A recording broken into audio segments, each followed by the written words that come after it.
Welcome to Local Game Group. I'm your host, Patrick Marlette, and today we'll be taking a look at my version of Sabo from Starter 13. This is one of 3 new leaders from the recent starter set, the other 2 being Ace and Luffy. And if you're interested in getting a deck tech on either of those 2 leaders, let me know in the comment section down below. But today we'll be discussing Sabo as we go into EB01 territory. There are a ton of ways to build out Sabo, from Revolutionary Army, obviously, to Whitebeard Pirates, to Big Mom Pirates, to, of course, the Brothers combo package that we get out of Starter 13, but I personally prefer the Trigger Playable package from Land of Wano characters with a splash of some Big Mom in there. Now, before we get to playtesting my version of Sabo, we're going to discuss the general strategy for this leader, and this is true for any playstyle you choose, as well as notable inclusions and exclusions for the deck. And again, there are a ton of ways to play this list, and if your list looks different than mine, feel free to share it in the comment section down below so we can discuss strategies and, of course, what we feel are the best ways to approach Sabo, but this is one that's been working for me. And without further ado, let's talk Sabo. He's a 5,000 power special attribute leader with 4 life split between red and yellow, with attach 1 Dawn, activate main. Once per turn, you may add one of your 3 or higher characters with 7,000 power or higher on top of your life face up. Give up to one of your characters 2,000 power until the start of your next turn. That effect is amazing. So not only are our characters more powerful on the swing, but they're more resilient on the crackback from our opponents. This is also just really effective with blocker Sanji, who's not in the list, but Momo and Shureya, really good for our blockers in the deck. So why go the trigger playable route? Well, unlike Ace, who has to bin those cards that we place on top of our life, or Luffy, who puts them at the bottom of our deck, we can actually get trigger effects from cards we place on top of our life. So this is really effective with, again, those Big Mom Pirates, those Rev armies, and those Land of Wano characters that let us play them if our opponent has 3 or less life. And right now, some of the most popular leaders start with 4 life. So being on the play with Sabo means we can aggress them very quickly, get them down to 3 life, and obviously just start playing off of life. This is very luck dependent, mind you. There is a Kazuki Hiyori in the list, so yes, we can set up our life that way. We're not using any of the life organization effects. I find they're really only effective if you're using the Brothers strategy, which we are not. I find just crossing our fingers, playing out a general strategy, which we'll talk about in a second, and hitting triggers when we hit them is totally fine and works for the most part with this deck. And again, we're setting up those trigger playables anyways, and we're really going to lean towards putting our Land of Wano characters on top of our life, but again, we do have Cracker and Smoothie in the list, which we'll get to in just a second. But let's quickly just pour over our trigger playables. Again, all of the recent Land of Wano characters have, if your opponent has 3 or less life, play this card as their triggered ability. Neko does that. Kikunojo does that. She's also a 4 for 6, so she's really close to getting planted by our leader. We also have Smoothie. She's really fantastic in the list, and we'll talk about her a little bit later in the notable inclusions. But Cracker, very obviously, if we're behind on life, which we can elect to do, just add 1 Dawn. It gets up to 7k power this way, and we can double attack our opponent. Is it always the best option to place these types of characters on top of our life?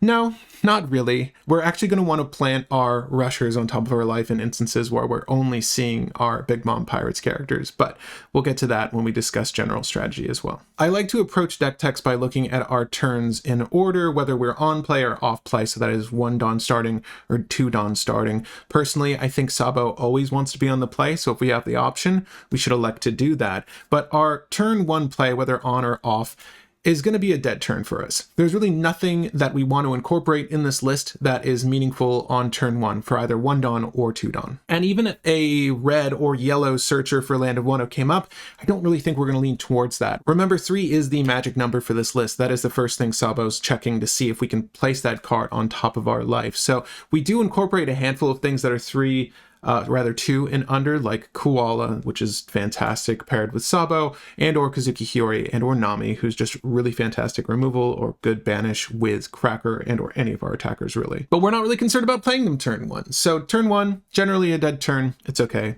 Pass. Turn 2, there's a few things we can do here, but personally, we want to get our opponents down to 3 life. Now, yes, there are still mono-colored leaders out there.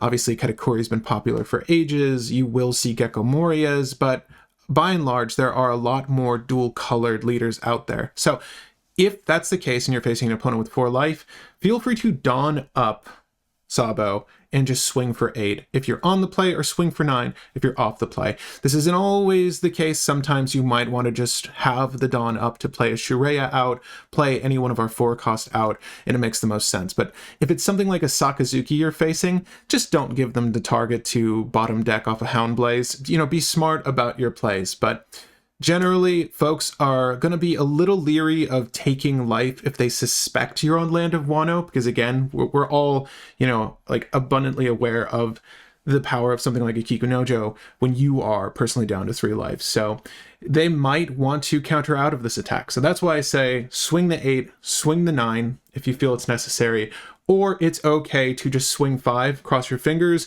and play one of our characters out. Because honestly, playing a Neko, that's just an easy target for them to work on, and we don't really care if we lose Neko. It's just there as a decent utility to play off of life, and again, another 1kc in hand. So it's okay if we lose Neko if we swing for 5 and they don't happen to take the life. So if everything went according to plan, and on the crackback on our opponent's turn 2, we hit a trigger playable, let's just say Neko here, that's great. We're set up for next turn. We have another body to attack with Sabo. So if we're able to, on turn 3, we have 5 Dawn. You can Dawn up Sabo once and swing for 6, see what they do. You can Dawn them up twice if we're off play, swing for 7, see what they do. If they take another damage and happen to be at 2 life, well, Kid Killer is vicious in this instance. Kid Killer is probably the best new inclusion for the list. In my list, it replaces Zoro, if you're wondering. That's why he's not here. We'll talk about him later. But once they hit that 2 life marker, this is going to be super aggressive. A 4 for 7, that is the best rate, especially on a rush body. And it allows us to place it on top of our life, saving it from any potential KO, bottom deck. Bounce wouldn't be the end of the world, but anything that would clear him off the board just gives us him back for later, which is perfectly fine with us. And then we're obviously buffing Neko or any other trigger played character in the aftermath. So whatever that thing is swinging, it's going to be a 7k or an 8k until our next turn. Now look, they might have countered out. They might just be playing a list that's purely blockers. That's totally okay by turn 3. If we're also able to hit our 5-cost ace, this is a good option for us. Again, we're looking at that rate. We want 2k over cost, and we want them to be within range, easily within range for Sabo to place it on top of our life. So if we're on play here, we can elect to take damage to where we get down to 2 life to put him in rush range. However, we won't be able to place him on top of our deck in this instance if we're only at 5 Dawn. If we're at 6, perfect. Ace with Sabo is a great option. Just keep replaying that from the top of our life. This might be a turn where if we don't have either of these rushers, we just play Dawn on our characters, swing for the fences. And or Momo is a decent option here if we just want to swing Neko out or whatever that trigger playable was. If it happens to be Land of Wano, put it on top of our life. If we happen to use Kizuki Hiyori earlier, put that on top of our life.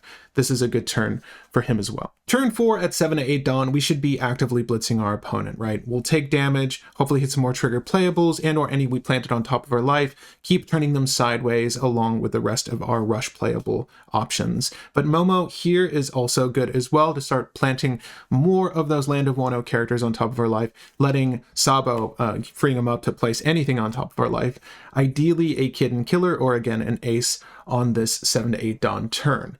Now, going into turn 5, this is an interesting one. Now, for me, I really like 7-cost Linlin in this list, but I am testing 9-cost Yamato as we speak. It's really good in a mirror match for this deck. Really, the first person who hits the life gain effect in the red-yellow Sabo mirror match is probably going to have a better time of it because of the constant life gain. Yamato is really good at eliminating threats on the board, especially the mid to early game threats, which are your 4-cost and under cards, which is a lot of the game right now, especially with the prevalence of 8-cost Gecko Moria. Now, 9-cost Yamato on play turn 5 with 9 Dawn isn't really my favorite thing to do. It doesn't give us the opportunity to plant something on top of our life, especially if we're hurting, right? If we need to stem the bleeding, we're not able to clear their board, because what you're going to want to do moving into game is clear their board, hit them frequently with Sabo, clear their board, just get them to a place where it's hard for them to remove the rest of our characters. We don't have many KO effects in this list, so we're really relying on our bodies to do that kind of work. So Yamato as a KO option here is valid, even if it means not allowing us the opportunity to put something on top of our life. 7-cost Lin is preferable in some instances, in my opinion, on turn 4 or turn 5, because it just frees us up with a little bit more Dawn to actively play more of our game plan, right? But I think Yamato here is a good fit for the list, especially if we don't happen to place her on top of our life.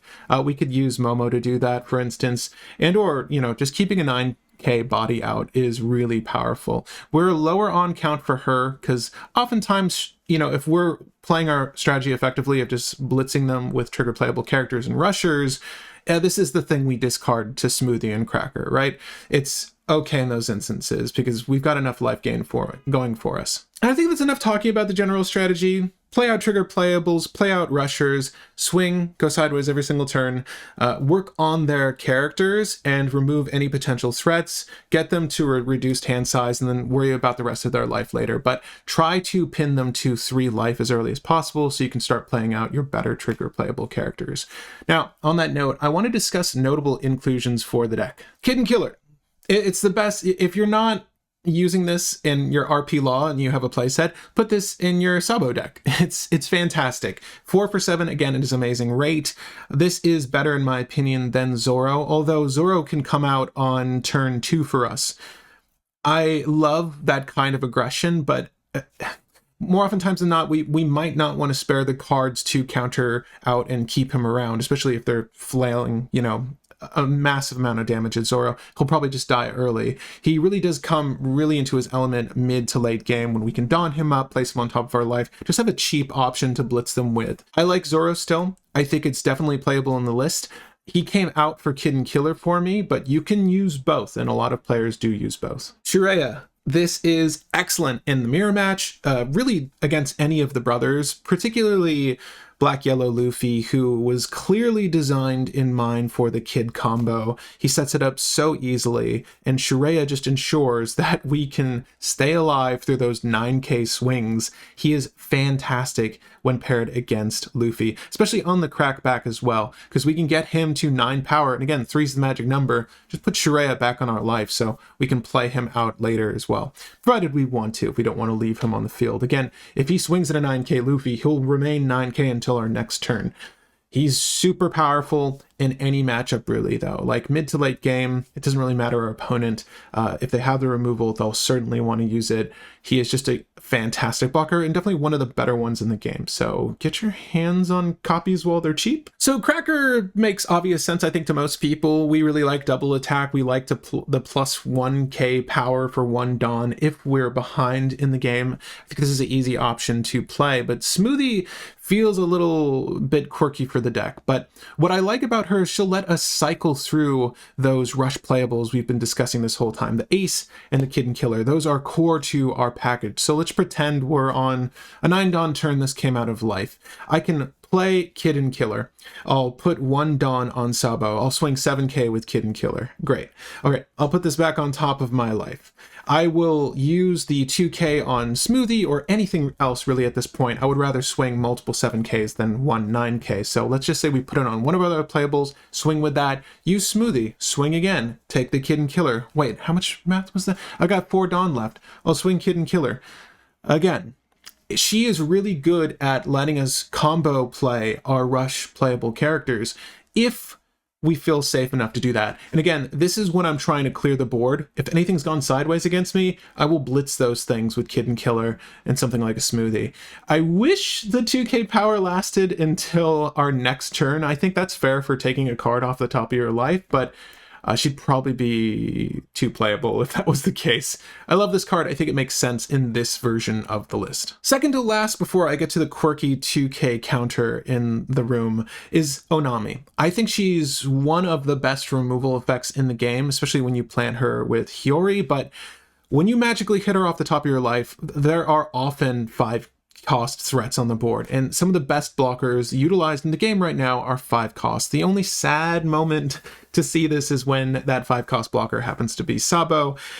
and it was just played. So, you know, putting this in your hand feels pretty bad in those moments, but even still, by and large, this is just fantastic for removing threats. In the mirror, you know, you're going to see a lot of these 5-cost aces moving forward, at least into EB01, but it clears so many threats for us. Also, the banish is extremely good, depending on the situation, especially if it's someone that we know they're manipulating the top of their life and we just need to clear that threat. This is really good for doing that. Onami is still fantastic. She is flexible, though, in the list, certainly not a staple. You don't need to run her. I just personally like her. All right, for inclusions. Now, I can hear what you're saying. I actually have this in my notable exclusions for the deck, but Charlotte Flampe, or Satori. I think those are the 2K counters that people will commonly play in this list outside of, you know, your Koala and or your Hiyori. And also probably in reduced numbers. I'm seeing more people lean towards 10 2K counters as opposed to 3 full play sets. I like Yamato a lot in this list, and for a few reasons. There are certain moments where our best playable is just Yamato, sadly. And it's really effective like your 1-cost Nami, starter Nami, in the sense that we're able to attach Rusted Dawn onto our leader. And just based off of the general play pattern of the list, we're normally playing a thing out and doing a couple of things. And, you know, that Rusted Dawn isn't really useful in those moments. Yamato is generally going to be used as a 2K counter, don't get me wrong, but if we do play her, she opens up new combo lines for us that we can manipulate our Rested Dawn for. She's also something we can place on top of our life with Momo. I don't think I care to do that as often as just planting Hiyori up there, but having this ability on tap once per turn is fantastic. I mean, on tap, you just activate main, you don't need to tap her. So she can actually be something that you swing with, right? So you put something else on top of your life, say that kid and kill her, and make her 7k till next turn. Fantastic. Swing it face. You have another 5-for-5 body, again, not good vanilla in that sense, but very good for this effect with Sabo. Again, this is very much a flexible spot for the list, though. I know people are probably confused by it. You don't need to use it. Use Charlotte Flampe, or I don't know if that's how you pronounce her name, and or Satori. Either of those two are fine. Satori being a 5-for-5 trigger playable. So it really just depends on what you think the list wants or needs. I think Flampe is probably better if you're using the Brothers package, which we'll talk about in just a moment. And Satori is just plain good and what I was using before Yamato. All right, the Brothers. We've been talking about these on and off throughout the video, so let's just discuss them now. I think a majority of Sabos like to incorporate the ace setup and, you know, potentially Luffy, especially going into, you know, OP07, we get that new Luffy who's really fantastic, the Egghead Luffy. That's a good setup. I think this Luffy's fine. It's almost like playing a smoothie, essentially, but with a little bit of card advantage, right, at the loss of life. But this ability works until end of next turn. Okay, so that's actually a little bit relevant over smoothie.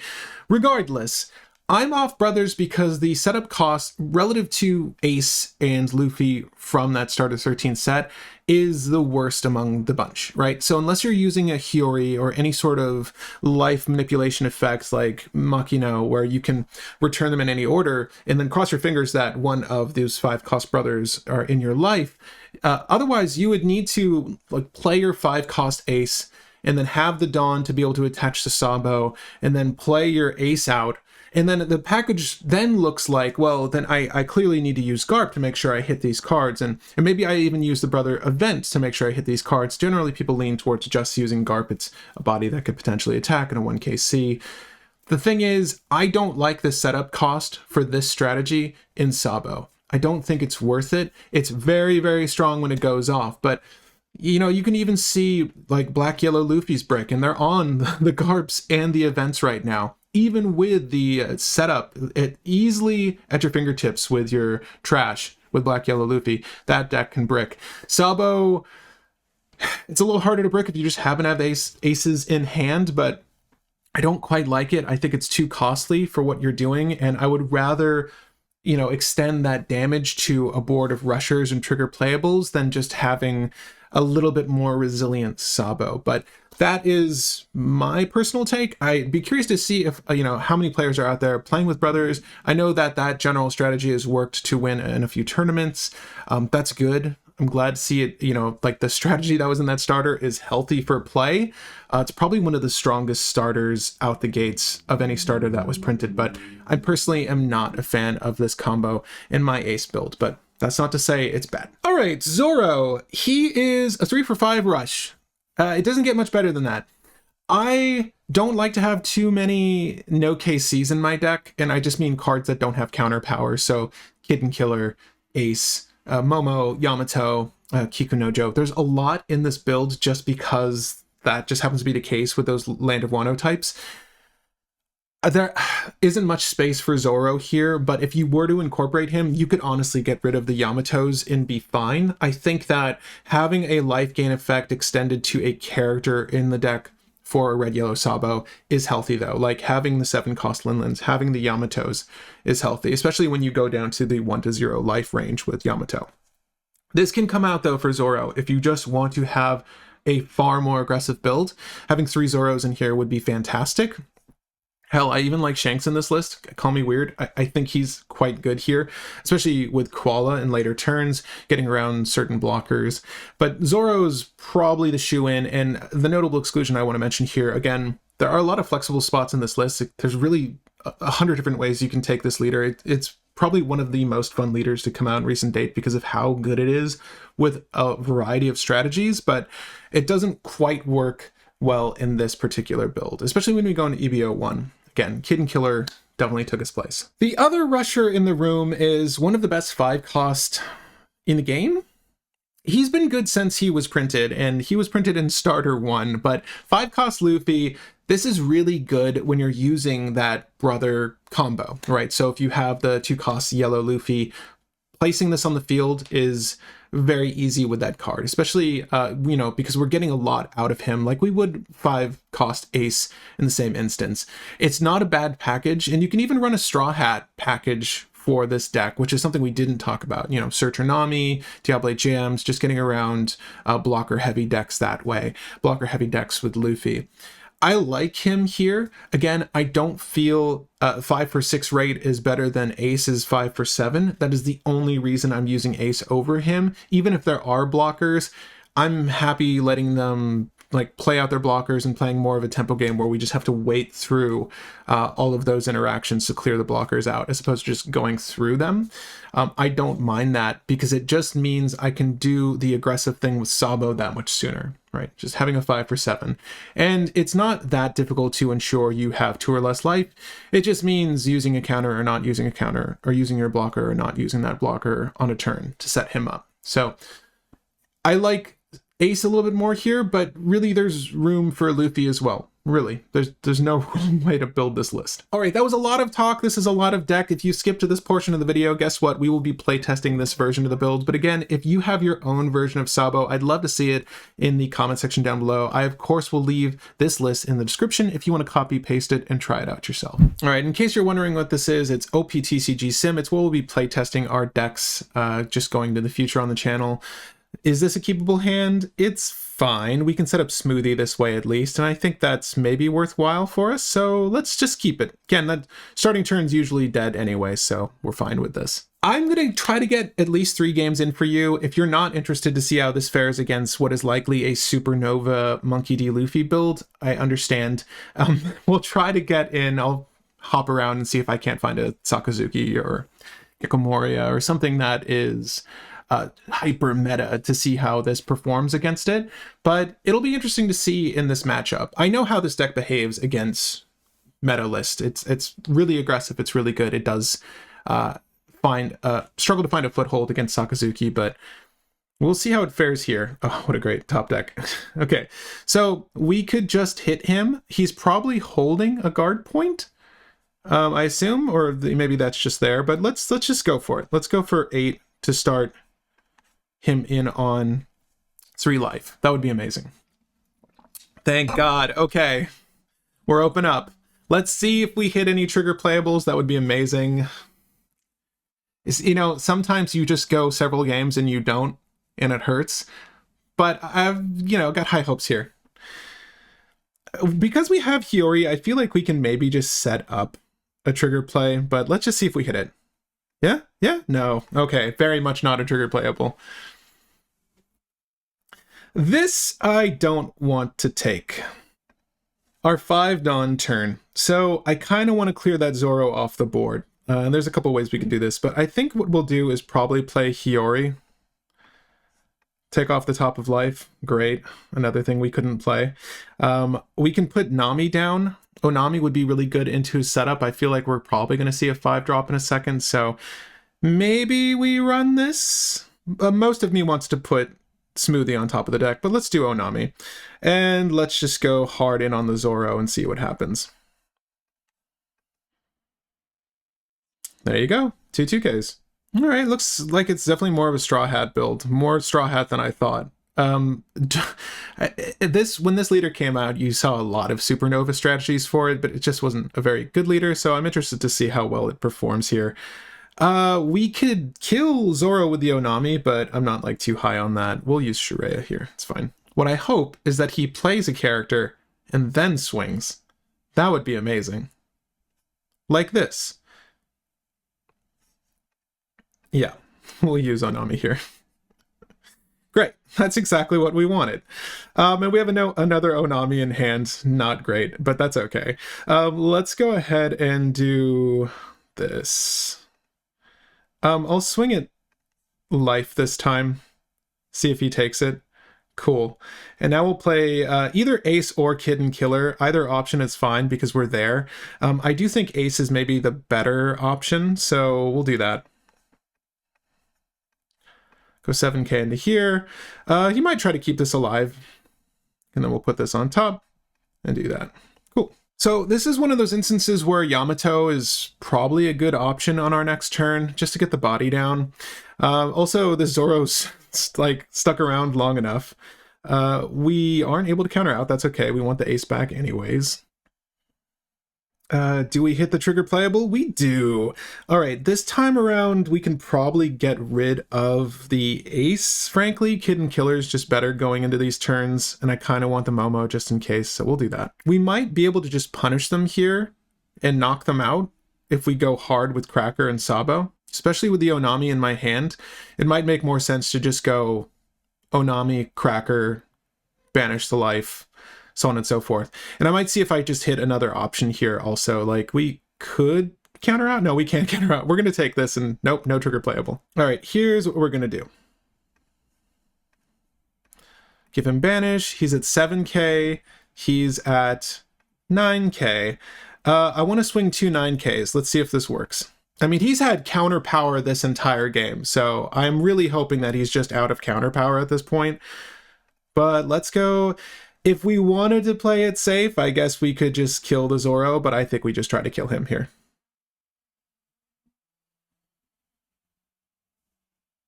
Yay! We did it! Okay, so there you go. That's kind of how the deck wants to play. We didn't even get to a point where we had 10 or more Dawn. That's fine. But yeah, let's try another match against another leader.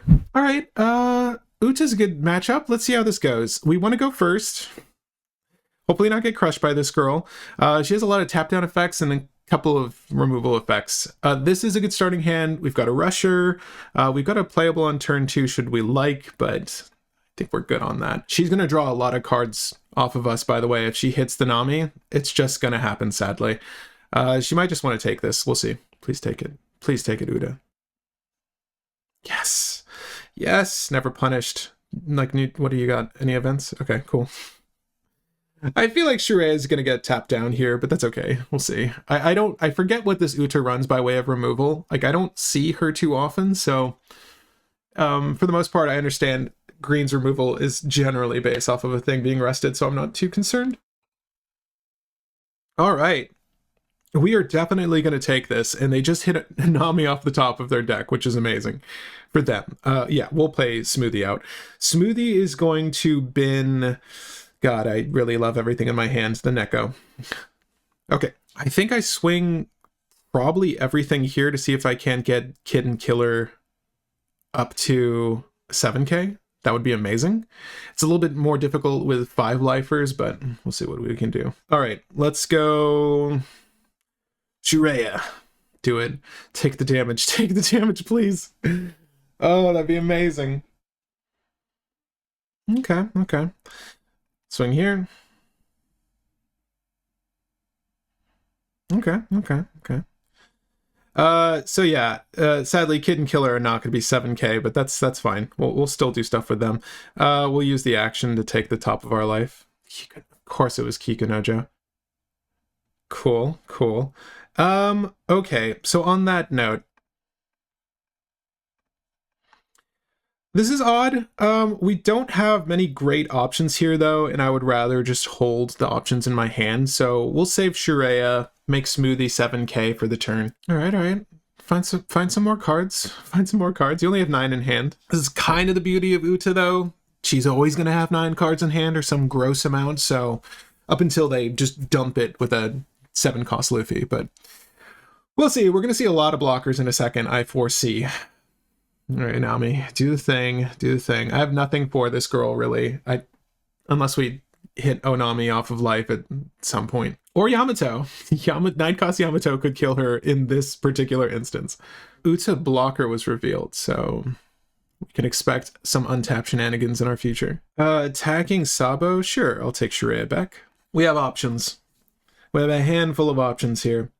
I do think that it would be cool to have Kikunojo online, but we don't have her there yet. What I do want to do is work on this fool, though. Let's see if we can do 7 over. Get that through. I just want Kid and Killer online. If we can get Kid and Killer online, I feel like we're in good shape here. Not a chance today. All right. That's okay. What we will do is drop...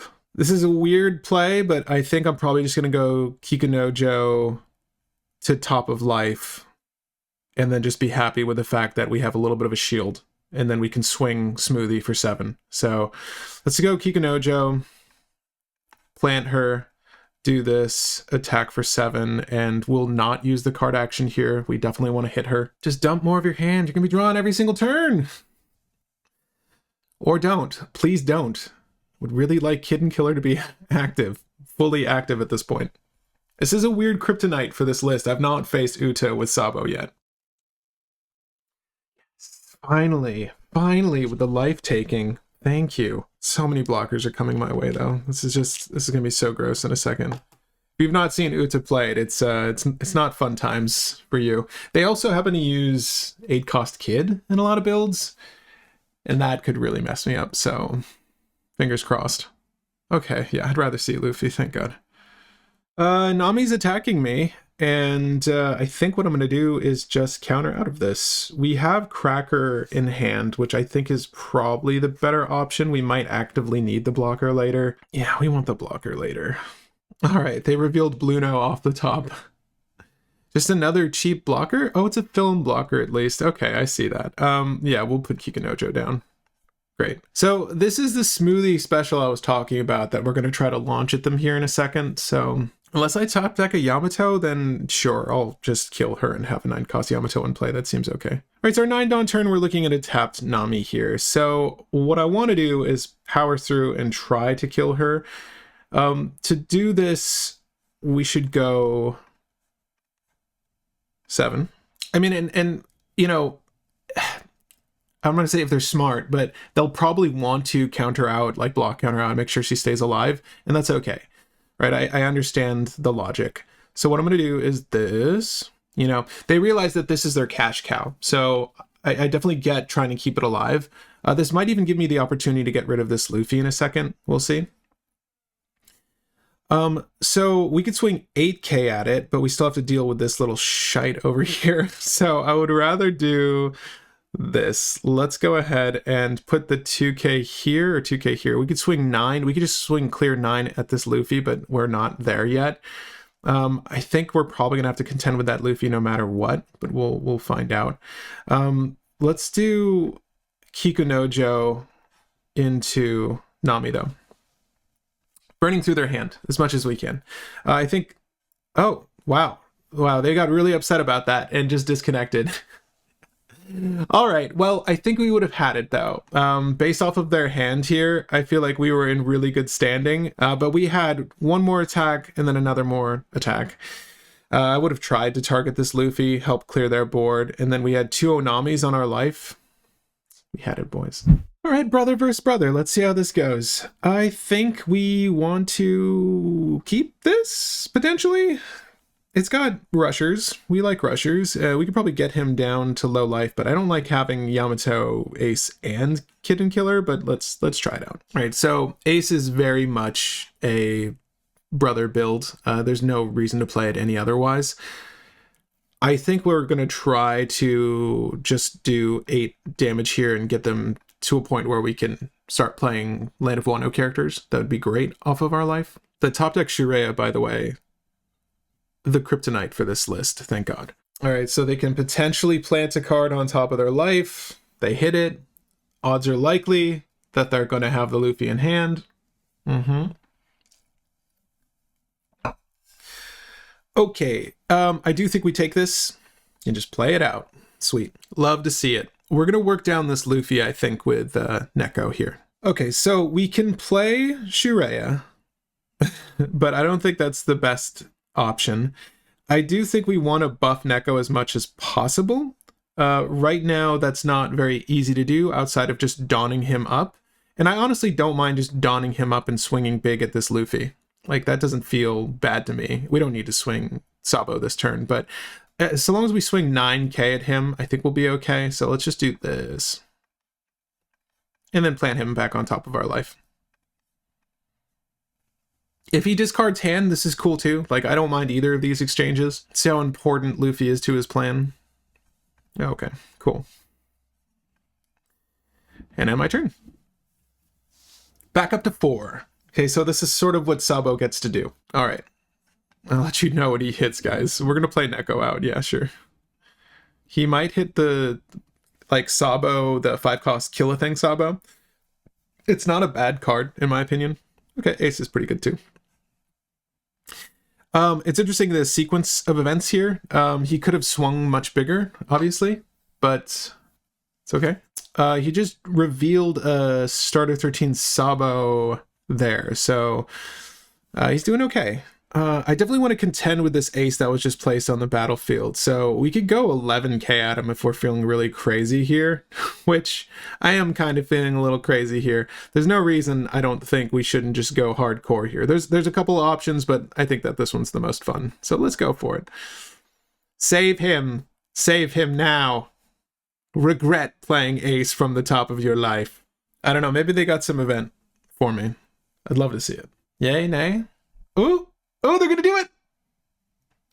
If it happens, it happens. It would suck for me, but it would put my Ace online at least. That's amazing. Okay, we cleared so much hand. All right, we'll go back up to 4. And we'll end turn. All the Garps. All the Garps. Literally seen 3 of 4. Jesus. So that's sort of the issue with the brothers builds, is that consistency can be a little difficult, but like, dude is just hitting the gas here. So, I mean, amazing. So he sequences just a little bit better. If he has the Ace in hand, he can play this other one out. Obviously, we want to play that. Oh yeah, we can't play the Neko. Whoops. Okay. I'll probably take this too.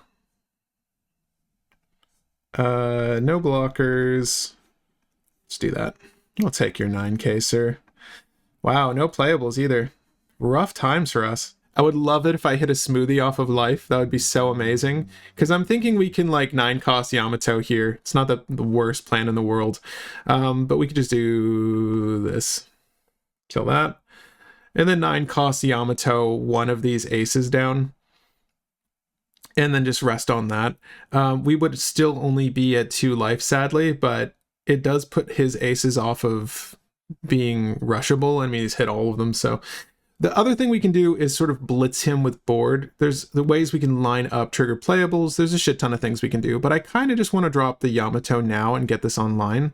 We'll kill that and end turn. I think we could survive one more round and hopefully get some playables off of life. But yeah, he's kind of hit it consistently here. And again, like, there aren't that many cards that can help with that. He's just seen them. So, you know, good luck to him. Like, he was very fortunate to have, like, this start. It looks pretty much like just starter.deck here too. So Picked no cards, finally. He didn't hit anything. Incredible. He had to run out of luck at some point. Okay, so I got hit with a pudding. That's fine. I'm more interested to see what I hit off the top of my deck. Nothing. We're going to counter out of this if we can. I'll take the damage I have to take. Right, okay, so this. Kikunojo. Cool. Okay, so the puddings of the world are kind of a nuisance for turns like that, but this is okay. We're still in good standing. So we've got a few options here. I think we just want to ram this into port gas, get that out of the way. I think it's pretty easy to go one Dawn here, and we could try to blitz him down, but I think we're still going to play the attrition game. We'll just do this. Get that out of the way. We're looking at Yamato, so I don't see why we don't go with Yamato here. We could just gain a life and then put something on top of our deck. That'd be amazing. Yeah. So, you know, the reason I didn't play the Yamato first, I don't know if there's any trigger playables in this deck. I just want to give myself a better range of things to potentially hit, even though they would be low end. Let's go and just play another Yamato. Kill this Garp, and then do this. Put that on top and then do that. All right. I still think I'm in good shape even after that pudding. She can be kind of annoying if you're losing cards from the exchange, but what we saw wasn't so bad. Like, we've got rushers, and I don't know if we need any more Yamatos, but we've got Yamatos now. All right, Luffy. You got the little boy? You got the little boy in your hand? No. Okay, flip one card face down. If your opponent has 7 or more cards in their hands, nope. I would have. That's a weird issue to have between those two. Sure. I will take this life because we all know how it actively works with Yamato. Thank you. Draw. Okay. Yeah, I mean, there's no reason I don't do this. Thanks for setting that up, dude. Sure. We'll use this to put this to do that. Let's swing with the 6K. I'll swing with the 8K, and we'll swing with the 9K. You can see how effective Yamato can be late game here. Again, we only have 3 in the deck, and we have all 3 of them in hand. So they conceded. There's like another Uta moment. We're finally getting the engine going, and then, you know, but that's fine. I think this was clearly probably the end of it, unless they had like a blocker or something. But no, they don't. All right, I'm going to get one more full game in with you guys, and we're facing a Gecko, so this should be fun. I want to be on play. They wanted to be on play, but this is better this way. Trust me. Smoothie will be interesting for us here. I think we will keep this, and we can set up Onami, if anything. Hopefully they don't hit a Sindri. Or if they're on a Nupe, they don't hit a Nupe. Okay, they got the brand new package, so they're using some Navy. They just revealed a Borsalino. Good for them. We'll do this, though. Give you a card off your life. Cool. Fast turn. There's the Sindri. And for reference, they have no real playables other than Sindris in their grave, but they can discard anything and hit 2 of anything off the top of their deck. So we'll find out. Oh, Nami, you say. Horrible timing. We will probably just use this to get rid of the brand new, though. It is what it is. We're not looking at very many great plays from my hand right now. I would like to get them down to 3 life, so we might as well do that. Let's do 1, 2, 3. We will swing here, and we'll set up something with Hiyori. Okay, cool. Boop. Use this, take off the bottom. I usually do. We'll put Kikunojo on top. Seems good. Yeah, they're looking like that Uta player right now with those 9 cards. Jeez. Do I just want to hit Kikunojo? Probably. Will she get eaten alive in a second? Probably. Sure. At least I get a life in the exchange, right? Okay, Sabo. That's good. That's good. I like that. Let's see what they trash off the Sabo. We get a Lucci and an Absalom off of the Sabo. Okay. No rushers. This is a shitty place to be right now, but that's gonna have to be okay. Kind of just want to power through his life here. Would really love to have Momo in my hand, but we don't. A lot of things I would love right now. They're at 8 cost Gecko turn here, and nothing honestly really great to play, so we might as well just pressure them here for damage. We can hit them with Kikunojo, and we can hit them with Sabo. Just go even Stevens. Honestly, I don't mind the cracker bait. We're gonna swing 7 with Kikunojo. We'll swing 7 with Sabo. Need to get rid of a 2K if they want to block here. Okay. They didn't have it or they didn't want to do it. Either way, we're gonna play either Smoothie or Cracker. At this point, Cracker is a bigger threat. It will get removed, and that is just what it is. But do this, buff him up. Sadly, Black doesn't give a shit about power, so he's still only a 4 cost. So if he survives this rotation, I will be so impressed, but he would be really great as an attacker moving forward. I don't suspect it. But one of the beauties of Sabo's ability is that when you put a tapped character back on top of your life, it only gives them options for what's left or just your leaders. So I really don't mind taking the hits here. I think we're going to need to take a few hits here anyways, and then we can get Yamato down, gain some life, get back in the game. I don't think we'll be able to kill anything of any real value though, sadly. We're just playing Absalom back? Okay. Because like a Helmeppo Absalom play off of a 8-cost Gecko Moria would have done the same thing, but clearly they don't have 8-cost Gecko in hand, just to showcase what Helmeppo is. I saw one. There it is. Yeah, that would have done the same thing, so thank God for that. Yeah, we can put Kikunojo down. Do I kill the Absalom? Sure. Let's see what happens when I do that. Block, block. Block with one of them. Block with one of them. This is a weird play, right? So now I could swing into the Borsellino should I like. Frankly, I don't dislike. So like I could swing there. Like I don't mind that. But more importantly, I do think that this is a Yamato turn. So let's do this. Block there, block there. Block with Sabo. Let's see if he keeps it around. It's a good card. I would keep it around. Yeah. Cool. Let's do this. Again, Kiku dying here, not the end of the world. I kind of hope it goes that way, honestly. But hitting any trigger playables at this point would be just gravy. All right, Gecko. Lucci is gonna kill both of these, potentially. Yeah. Yeah, we want to take this. So let's go. Look at that. We will draw. Dawn up.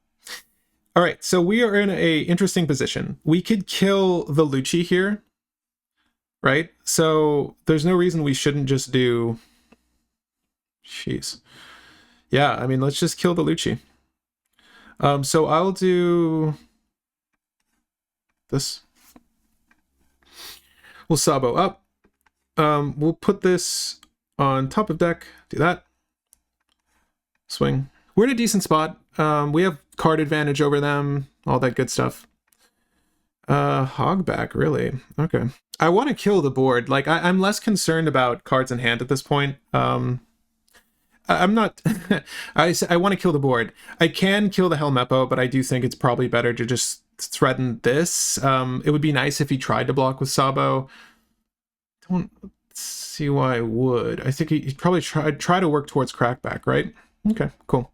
Because he's seeing, right, actively the Yamatos. So personally, I feel like taking me out of range to do the 4 damage would be best. So that means me losing a little bit of life and then me potentially doing damage to them. So those blockers at that point, in my opinion, were probably better attackers, but that's the personal choice. Yeah, it's interesting because I have 2 Yamatos I'm just going to cycle through. So get yourself a Borsellino.